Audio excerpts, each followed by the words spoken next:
성전 정화라고 하는 사건으로 불리는 유명한 사건입니다. 성전 정화는 성경에 보면, 공간복음에 보게 되면 한 번만 있는 것이 아니라 두 번이었습니다. 오늘 읽은 본문은 예수님께서 마지막 십자가에서 죽으시기 직전 5일 전에 있었던 일로 말하고 있는데, 요한복음 2장에 가보게 되면 예수님께서 6월절에 예루살렘에 올라가셔서 처음으로 하셨었던 일이 오늘 본문과 똑같은 내용의 성전 정화 사건이었습니다. 성전 정화는 한 번만 있었던 것이 아니라 성전 정화는 예수님의 사역의 초창기에 그리고 마지막에 있었습니다. 이 성전 정화가 왜 초창기와 마지막, 시작과 끝에 있을까요? 여러 가지 의미가 있을 텐데 그만큼 성전을 깨끗하게 하는 작업이 어렵다, 그걸 말씀하시는 것이고, 궁극적으로는 이 성전을 허물어라, 그럼 내가 3일 만에 이 성전을 새로 짓겠다, 진짜 성전이 되실 당신을 가리켜서 이러한 성전 정화의 사건들을 두 번 연결을 시키고 이것을 무너뜨려라, 이렇게 말씀하고 있는 것입니다. 모두 다 성전 정화는 6월절에만 이루어졌습니다. 6월절이 무엇입니까? 6월에 있는 게 아니에요. 6월절은 넘을 유자, 월자지요. 예. 그래서 넘어간다 의미예요. 무엇이 넘어갑니까? 죽음의 사자가 그 집을 넘어간 것. 어떻게 해요? 어린 양을 잡아서 그 피를 문 인방과 설주에 바르면 그 피를 보고 넘어간 애굽에서의 그 사건을 기념하고, 그래서 죽음을 넘어가는 것. 결국 이것이 우리 주님이 세상 죄를 지고 가는 어린 양이 되셔서 그분의 죽으심의 피를 믿는 자마다 죽음을 넘어가 영원한 하나님의 집으로 가게 되는, 이걸 모티브로 해서 6월절이 만들어진 겁니다. 그러니까 지금까지 소와 양이, 비둘기가 6월절의 주인공이었습니다. 그러나 이제 그것이 주인공이 아니라 내가 참된 6월절의 주인이다. 6월절에만 행해진 이유가 바로 여기에 있습니다. 오늘 읽은 본문 12절, 마태복음 21장 12절을 보면 예수께서 성전에 들어가사 성전 안에서 매매하는 모든 자를 내어 쫓으시며 돈 바꾸는 자들의 상과 비둘기 파는 자들의 의자를 둘러 엎으시고 말씀합니다. 세 가지로 이루어지고 있어요. 성전 정화가 성전 안에서 사고 파는 사람들을 내어 쫓았어요. 그리고 돈 환전해 주는 자들의 상을 엎어버렸어요. 그리고 비둘기 파는 자들의 의자를 둘러 엎으셨어요. 여러분, 성전은 모든 사람이 들어갈 수 있지만 모든 사람이 들어가는 것은 아니었습니다. 성전은 계층화되어 있었습니다. 처음에 성전 안으로 들어가게 되면 이방인의 뜰이 있습니다. 이방인들도 들어갈 수 있습니다. 모두 들어갈 수 있지요. 그런데 이 이방인의 뜰을 지나서 한 계단만 올라가면 거기는 여인의 뜰입니다. 유대 여자들만 들어갈 수 있는 뜰입니다. 그리고 여기에서 한 계단을 더 올라가면 마당이 있는데 거기는 유대인 남자들만 올라갈 수 있는 뜰입니다. 그리고 조금 더 들어가면 이제 성전 안으로 본격적으로 들어가지요. 실내 안으로 딱 들어가면 제사장들만 들어갈 수 있는 구역이 있습니다. 그리고 거기서 조금 더 안쪽으로 들어가면 대제사장만 들어갈 수 있는 구역이 있습니다. 위계화되어 있습니다. 그런데 오늘 비둘기 팔고 그리고 돈 바꿔주고 매매하는 자들의 그 성전을 정화했던 그 사건을 일으킨 그 장소는 이방인의 뜰이었습니다. 그 이방인의 뜰에서 왜 이렇게 내 집은, 하나님이 말씀한 겁니다. 내 집은 만민이 기도하는 집이라. 모든 사람들을 위해서 기도하는 집. 가난한 자, 부유한 자, 약한 자, 강한 자, 모든 사람들이 죽음을 넘는 이 복을 받기 위해서 그들의 참된 생명과 참된 평화를 위해서 기도하는 집이고 기도할 수 있는 집이다. 그런데 이 집을 강도의 소굴로 만들었다고 예수님께서 한탄하시며 성전을 정화시킨 장소는 지성소도 아니고 성소도 아니고 유대인 남자들의 뜰도 아니고 유대인 여자들이 올라갈 수 있는 뜰, 위계화되어져 있는 위쪽이 아니라 가장 아래쪽이었다는 사실이에요. 왜 가장 아래쪽이었을까요? 자,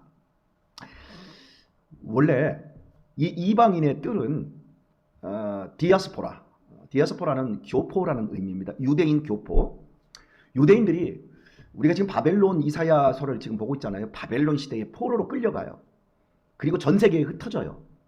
그래서 그 사람들이 6월절이 되면, 명절이 되면 평생 한 번은 고향 땅으로 와서 성전에서 제사 드리는 게 유대인들의 최고의 소원이었고 그것이 신앙의 순례였습니다. 이제 이 사람들이 와요. 오는데 왜 와요? 성전에 그냥 오나요? 제사 드리기 위해서 오지요. 그런데 자신들이 사는 고향에서부터, 나라에서부터 이 예루살렘까지 오려고 하면 그 가까이는 수백 킬로, 멀게는 수천 킬로 멀리 떨어져 있는 곳에 어떻게 재물을 가져옵니까?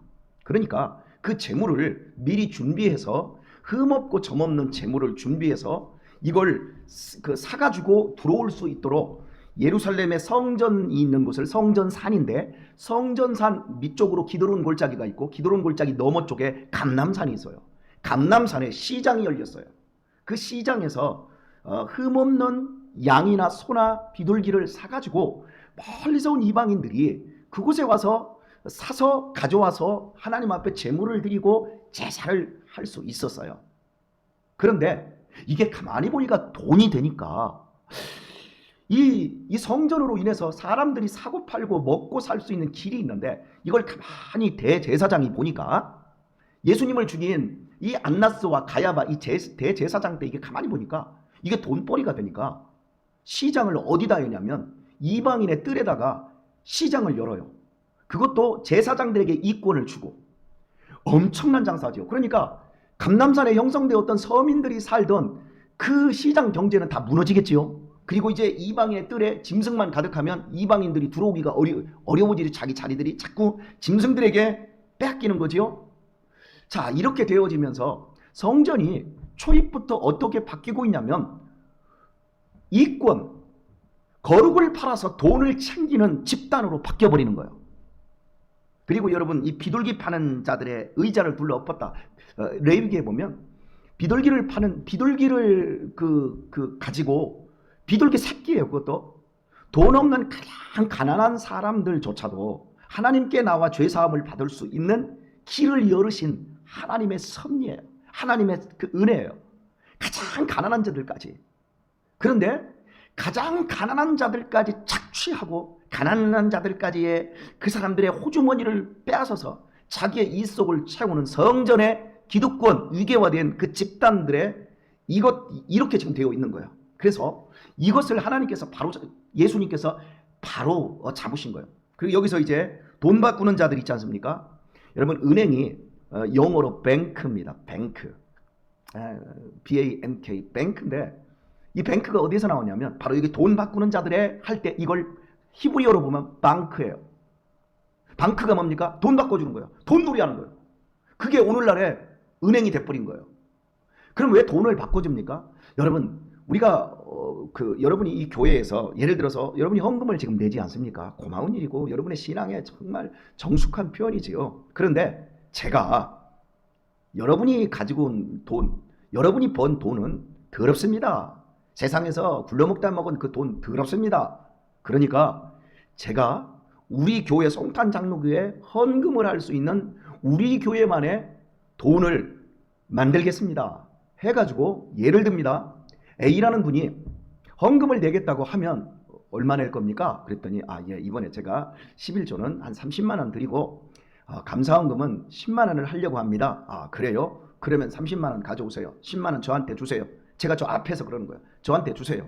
그렇게 저기 상 하나 갖다 놓고 저한테 주세요. 해놓고 이제 A라는 분이 30만 원에 11조를 딱 하면 제가 여기다가 이렇게 적는 거예요. 20만 원 11조.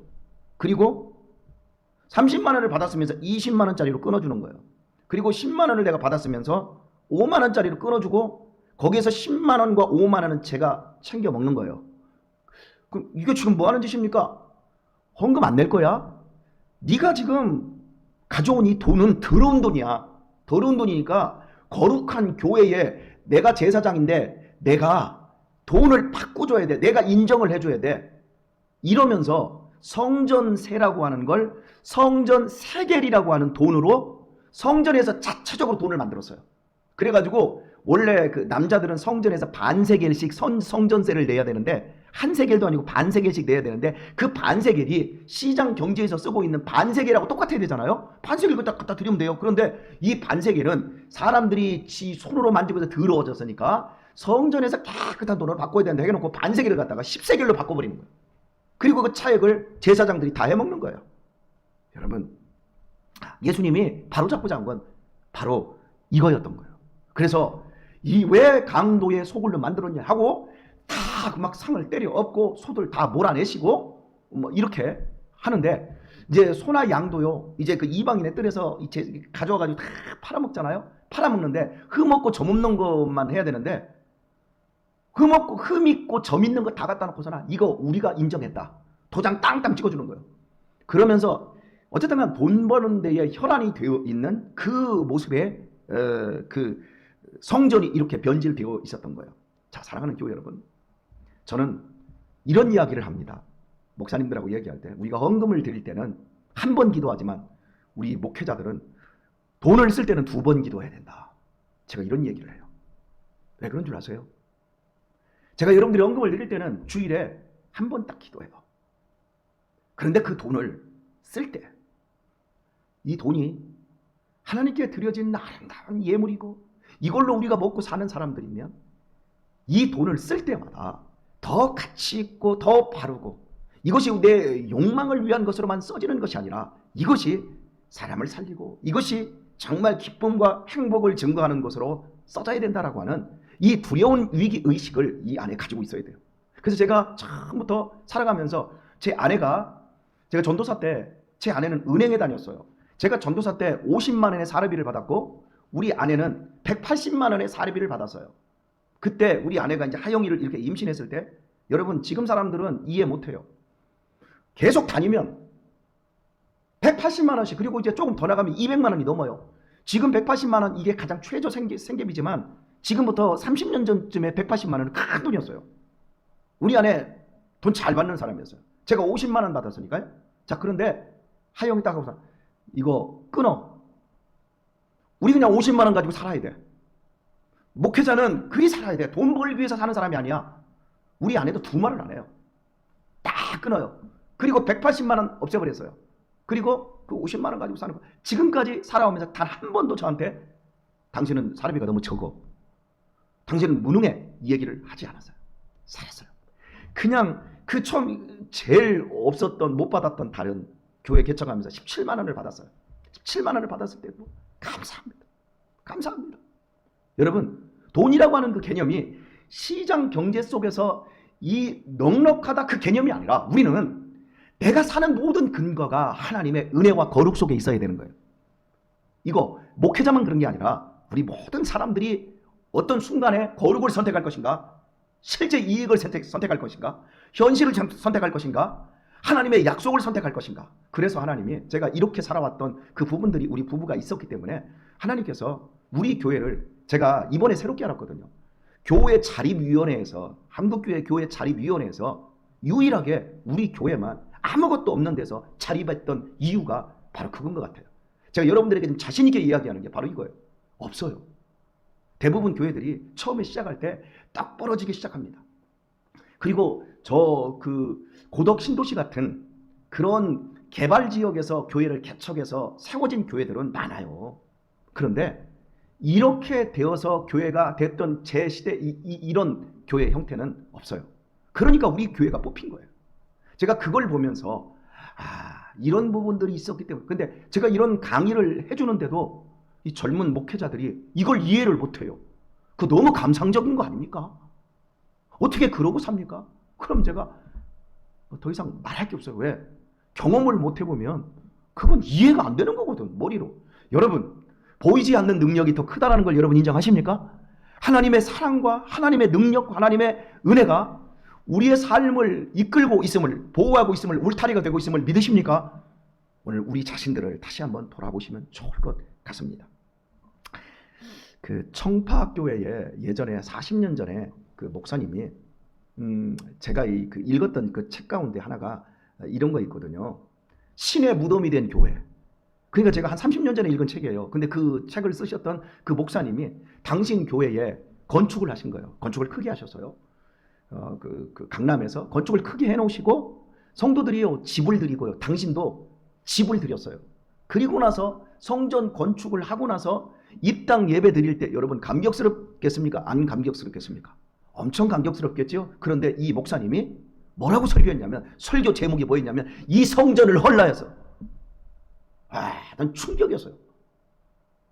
성전 입당 예배를 드리면서 축하객들과 집을 드린 사람들이 몇 명씩 있고 자기도 집을 드렸는데, 그래서 성전을 지어놨는데, 그리고 감격적인 예배를 하나님 앞에 올리는데 이 성전을 헐라. 제가 그분을 존경을 안 할 수가 없어요. 여러분, 본질을 얘기하고 있는 거예요. 그분은 이거 해놨으니까 우리는 이제 복을 받을 것이다. 이런 사악한 마음으로 성전을 이상한 걸 하는 게, 이 안에 우리가 이 성전을 세웠으면 이 안에서 우리는 만민을 구원하고 만민을 위해서 중보하는 교회가 되어야 된다라고 하는 걸 이야기를 하고 있는 거예요. 오늘의 말씀을 맺도록 하겠습니다. 제가 어제 저녁에 우리나라에서 한 3번째 정도로 큰 교회에 그 예배당과 교인수를 자랑하는 교회에 어제 전국 그 노예의 임원들 기도회가 있어서 갔다 왔습니다. 어제 집에 오니까 12시가 다 됐더라고요. 그런데 얼마나 예배당이 크고 화려하고 음향시설이 너무너무 좋은지, 제가 6층에서 예배를 드렸어요. 정말 사람이 저 강단에 있는 분이 이만해 보이더라고요. 그런데 거기에 오케스트라 대원이, 내가 위에서 헤아려 보니까 오케스트라 대원만 100명이 넘고 성가대원들만 딱 섰는데, 성가대원만 1층과 2층까지 딱 서 있는데 헤아릴 수가 없는 거예요. 성가대원들이 몇 명인지. 그런데 그 엄청난 예배를 드리는데 이런 생각이 들었어요. 지금 현재 그 교회는 오후까지 예배를 드려요. 그런데 사람이 꽉꽉 차요. 그런데 지금 현재 대학교 있지요. 대학교에 복음화율, 대학생들이 예수님을 몇 프로 믿을 것 같아요? 대답을 제일 잘하시는 우리 김동경 목사님. 몇 프로? 예? 5%? 이야, 너무 잘하시네. 딱 4%입니다. 4% 믿는데 지금 거기에 꽉꽉 차 있는 그 거대한 예배당이, 그 사람들이 꽉 차고도 5번도 꽉 차요. 그런데 앞으로 10년, 20년, 30년 지나면 그 예배당에 차 있는 사람들은 다 죽을 거예요. 그러면 5%밖에 안 남아요. 근데 아직 4%밖에 안 남아요. 그 4%도 지금 대학교에서도 계속해서 애들이 예수님을 안 믿고 있어요. 거대한 무덤이 되는 거예요. 지금 이 조그만 이 공간, 여기 지금 예배 공간 여기 38평이거든요. 이 38평도 나중에 엄청 크게 느껴질 수도 있어요. 본질을 붙잡지 않으면. 오늘 2022년 고난주간의 월요일, 성전 정화를 다시 한번 생각하시고, 우리 안에서 버려야 될 것이 무엇인가, 우리 안에서 지켜야 될 것이 무엇인가, 이걸 다시 한번 처절하게 생각을 하시고 하나님 은혜를 베풀어 주소서. 우리가 진짜 성전된 예수님을 붙잡고 내가 예배를 드림으로 말미암아, 내가 헌신함으로 말미암아 이 공간이 영원한 성전이 될 수 있는 은혜를 우리 후손들에게 물려줄 수 있게 해 주옵소서. 이러한 진실함과 이런 위급함으로 이번 월요일도, 오늘도 참된 성전이신 예수님과 동행할 수 있는 우리 성도님들 되시기를 예수님의 이름으로 축원드립니다.